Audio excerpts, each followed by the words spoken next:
My daughter poured out my tea and said, "You're not welcome at my table." My voice was calm and cold. "You'll learn who feeds your soul." That evening, she sat alone, staring at the empty chair where I used to sit. I never thought my daughter would be the one to push me out of my own home. But looking back, maybe I should have seen it coming. The signs were there. I just didn't want to believe them. I told myself it was stress or growing pains or that I was just being too sensitive. But that afternoon proved it wasn't in my head. I just made tea. Same way I always do, Earl Grey, little honey, splash of oat milk. Set one cup in front of her and went to pull out my chair. That's when she reached over, picked up the cup, and walked to the sink.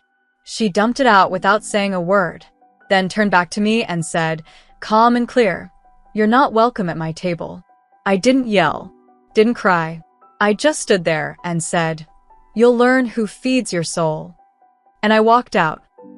That night, I didn't join her for dinner, didn't speak, just listened from my room as she sat alone, clinking silverware, no music playing, no TV, just her and her empty plate. I used to sit there every night. She used to ask me how my day was. That was gone now. Let me back up. I raised Nina by myself. Her father walked out when she was 6. No explanation. One day he was packing a duffel bag, and the next he was sending late birthday cards and half-assed apologies. I didn't have time to break down. I worked full-time at the VA hospital in Asheville, and I still came home to cook, help with homework, keep the lights on. She never lacked for anything, except maybe a dad who gave a damn. She went to college in Charlotte. Made me proud. Studied communications, talked about PR jobs, even interned at a real firm one summer. But when she graduated and couldn't find work right away, she came home, said it would be just a few months. That was 2.5 years ago. At first, I was happy to have her back. The house felt alive again. We cooked together, watched reality TV, talked about her plans. But everything shifted when Eric came into the picture. He was polite the first time I met him, smiled too much, talked too fast, wore watches that didn't match his shoes. Something about him rubbed me wrong, but I bit my tongue. I wanted to be supportive, but it didn't take long to see who he really was. He moved in under the radar. First, just on weekends. Then his toothbrush was in the bathroom. Then I started seeing his shoes by the door, his groceries in my fridge. I asked her once if he was paying rent, and she snapped, "He's not your tenant." After that, I kept my questions to myself. He started undermining me in small ways, laughing when I talked, making little comments about how I hovered or always had something to say.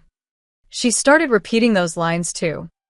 Told me I was too opinionated, that I didn't respect her independence. One night, I told her I thought he talked down to her, and she looked me dead in the face and said, "Maybe that's just how confident men talk. You wouldn't know." I felt that in my gut. Then came the credit card. I noticed a few big charges I didn't recognize. A hotel in Atlanta, a restaurant bill for $312, designer shoes. I confronted her, and she didn't even deny it. Said she thought I wouldn't mind since I wasn't using the card much. Like my sacrifices were just open tabs for her new life. That night, I canceled the card. Changed my banking passwords. Set some rules, basic stuff. Rent, chores, respect. And that's when the wall went up. She started treating me like a roommate she couldn't stand. Everything I said was criticized. If I cooked dinner, she said I was trying to control her diet. If I asked about her job search, she said I was judging her. If I said nothing, she accused me of sulking. And Eric? He loved every second. Fed it. Fanned it. I could see her slipping away, not just as a daughter, but as a person. She became cold, entitled, dismissive. The worst part? She truly believed she had outgrown me, that she didn't need me anymore, that I was just dead weight. But pouring out my tea, that was the moment she crossed the line. That was her way of saying, "You don't belong here."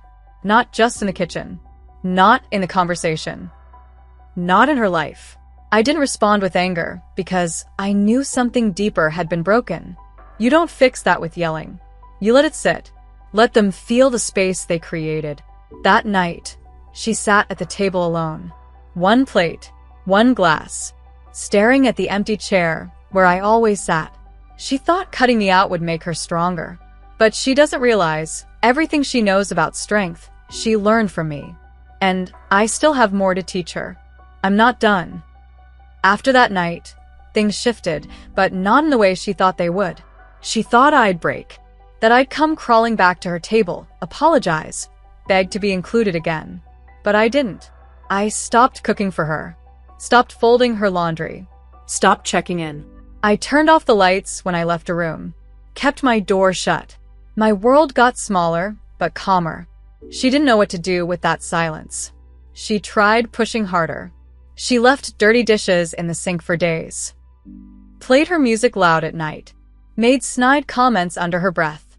Some people just can't let go of control, she muttered one morning as I walked past her in the hallway. I didn't flinch. I had started making a plan. 2 weeks after she poured out my tea, I went to the bank and opened a new account in my name only. Moved what was left of my savings, called a mortgage company and made sure my name was the only one authorized on the house, just in case. Changed my Wi-Fi password. Installed a lock on my bedroom door. She noticed, of course. You're being dramatic, she said when she saw me locking it one night. No, I told her. I'm being careful. Eric kept showing up. More and more. He walked around like he owned the place. Took over the living room, used my tools from the shed without asking, even drank from my favorite mug once. The one Nina made me for Mother's Day in 5th grade. When I said something, he smirked. It's just a cup. No, I said. It's mine. He didn't like being challenged. I could see it in the way his jaw twitched, how he leaned in too close. But I didn't back down. I think that's when he started pushing for her to move out, to prove he could cut me out of her life completely. One night, I overheard them arguing in her room. Her voice was low, his was sharp. She doesn't get to control your life. You're 24. She's using guilt to manipulate you. She's still my mom, so what? She's a bitter woman who couldn't keep her marriage together. You want to be like her? Living alone? Working until you die? She didn't answer. That silence said everything. I stopped trying to protect her from the truth. I started digging. Looked into Eric's background. Found out he'd been evicted twice. No stable job history. Lied about having a degree. When I brought it up to her, she blew up. You're spying on us now? You're sick. You're obsessed with control. No, I said. I'm tired of watching you destroy yourself. That was the last real conversation we had. 2 days later, she posted a photo of the two of them on Instagram with the caption, "Building a life together, no dead weight attached." Dead weight. That's what I was now.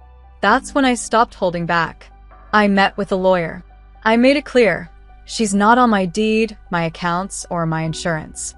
I started preparing for the day I'd make her leave. But before I could take action, she made the first move. I came home from work one night and found a note taped to my bedroom door. We're moving out. Don't contact me. That was it. No budie. No explanation. She was gone. Her room was half empty. Clothes, makeup, some books taken. Not all of it. Like she was still planning to come back. She didn't realize yet that she'd burned the bridge.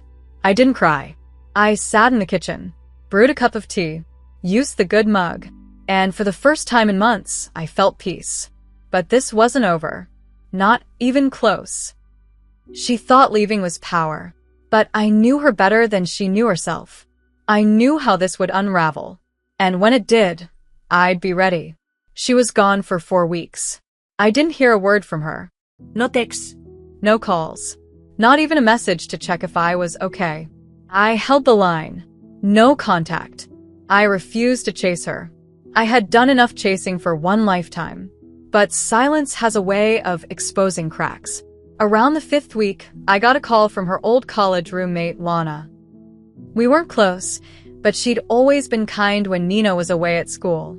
She said she didn't want to get involved, but she thought I should know. Eric was cheating.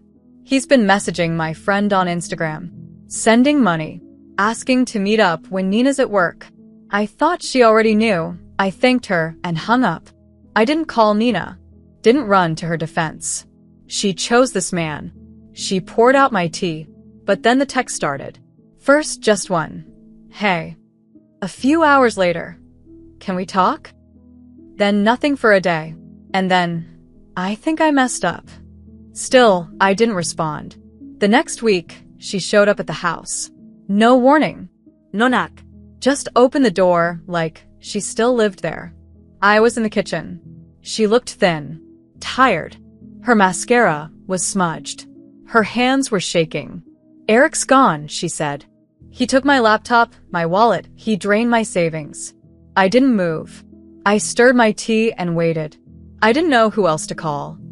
I looked at her, my daughter, and saw a stranger barely holding herself together. Part of me wanted to reach out, to tell her it was okay.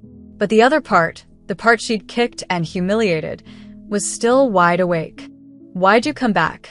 I asked. Her voice cracked. Because I thought you'd help me. I set the spoon down. The sound echoed too loud in the quiet kitchen. You thought I'd save you after everything? I didn't mean it, what I said. I was angry. No, I said. You meant every word. That's why it hurt. She cried. Not big, dramatic sobs. Just quiet tears, like she didn't even want me to see them. I don't have anywhere else to go. That was the truth. She had burned her bridges. I was her last option. But she didn't know what I'd done in the weeks she was gone. I'd changed the locks, transferred the deed into a trust, my name only, contacted a locksmith, and secured the windows. I had also spoken to a lawyer about filing a trespassing order if she tried to move back in uninvited. Because love is not an open door after betrayal. It's a guarded one. And she wasn't walking back in that easily. I'm not your backup plan, I said. You made your choices. She looked at the floor. I just need some time to get on my feet. Then find a shelter. I'll give you the number for one. Her head snapped up. You'd really let me live on the street? No. I said, you let yourself live on the street. She walked out without another word. But this wasn't finished. Because I had just begun to show her what it meant to lose a mother, not through death, but through consequence. A week passed after she walked out again. No messages. No calls. The house was quiet, and for once, I liked it that way. I went about my routine. Tea in the morning. Work at the VA. Grocery runs alone. The chair she used to sit in stayed empty, and I didn't move it. That chair had become a boundary. A reminder. Then one Saturday morning, I got a knock at the door. It wasn't Nina. It was a woman in her late 50s. Well-dressed, firm voice. Introduced herself as Denise, Eric's ex-wife. Said she'd tracked me down through mutual contacts after seeing Nina's name pop up in some legal filings. Legal filings? She handed me a manila envelope. Inside were copies of bounce checks, unpaid credit card bills, a lawsuit pending in Georgia, fraud. All tied to Eric. And now, through shared accounts and leases, tied to Nina. Her name was on documents she probably never read. He does this, Denise said flatly. Finds women with something to lose, drains them, leaves them holding the bag. You're not the first. You won't be the last. That was the moment it all clicked. Eric didn't just hurt her. He set her up. And she walked right into it, thinking she was too smart to be used. That arrogance cost her everything. I thanked Denise and closed the door. And for the first time, I smiled. Not out of joy, but from clarity. That night, I drafted a letter. Not to Nina. To the rental office of the complex she was squatting in under someone else's name. I included copies of her past due rent notices, ones that had come to my house, and documentation showing she no longer lived with me. They evicted her within the month. I also contacted my bank. I reported every unauthorized charge she'd made over the last year, attaching proof it wasn't my spending. The fraud claim went through. Her credit took the hit. Then came the final piece. I created a trust. Not for her, but for my future grandchildren. If she ever matured, rebuilt her life, and raised children with the values I once hoped to instill in her, they'd have a future. But she would have to earn her way back, No handouts, no inheritance, no shortcuts. And I wrote her a letter. Short. Clean. No raj, no bitterness. Just truth. Nina, actions have weight. You poured out more than tea that day. You poured out trust. Family. History.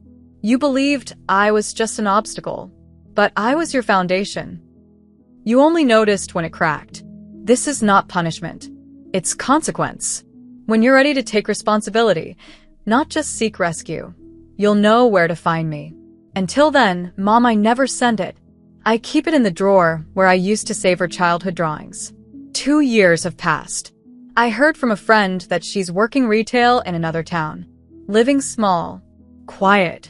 No social media. I haven't spoken to her, but I did hear she recently tried to get a loan and was denied because of her credit history. That's when I knew she'd begun to feel it. The weight. The consequences. The silence she once welcomed had grown louder than she imagined.